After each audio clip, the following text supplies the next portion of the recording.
Mashinamiz tayyor bo'ldi. Bu mashina 908 signalizatsiya stonovka qilib berdik. Polni elektrooborotini yig'ib berdik. Mana motorniyatsiya bilan ko'rsatamiz. Ketgan narsalarni alishtirib, o'zini zavod holatida olib qoldik.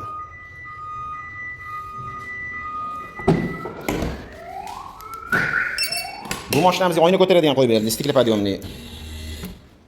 Bu mashinamizga ham kulchatir qo'ydik mana. Ledlar qo'yib berdik. Rollarni stonovka qilib berdik. Mana video registratorlar stonovka qilib berdik. Mana ventilatorlar ishlayapti. Polni mashinamizda full variantda ishlayapti. Mana hamma narsasi yonib o'chyapti. Avariyalargacha yonyapti. Keyin bu mashinamizda mana eshikni ochsanglar, mana stoykada eshik svetlar yonyapti. Uncha mashinada ishlamaydi bunisi. Bularda yoqib berdik.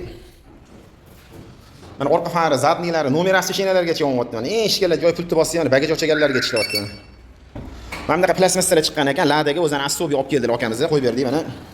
Yana bir marta ko'rsatib o'tamiz, eshiklarni ochganda. Bu eshikni ochsanglar yonyapti. Eshiklar joyi mana shu joy bo'ladi. Hamma eshikni ochsanglar mana salom shinalar yonyapti. Yana bir marta motorniyatsiya ko'rsatib o'tamiz mana. Ketgan simlarni alishtirib, o'zini zavod holatida olib qoldik. Plis kilemaylargacha yengga qo'yib berdik. Oldiga ledlar qo'yib berdik. Powerotni glazolagacha yengga alishtirib berdik. Sizlarga shunaqa xizmatlar bo'lsa, yetasizlar, pastda nomer qoldiramiz. Aloqaga chiqinglar. Bu videoni shunaqa retrosi bor akalarga jo'natib qo'yinglar.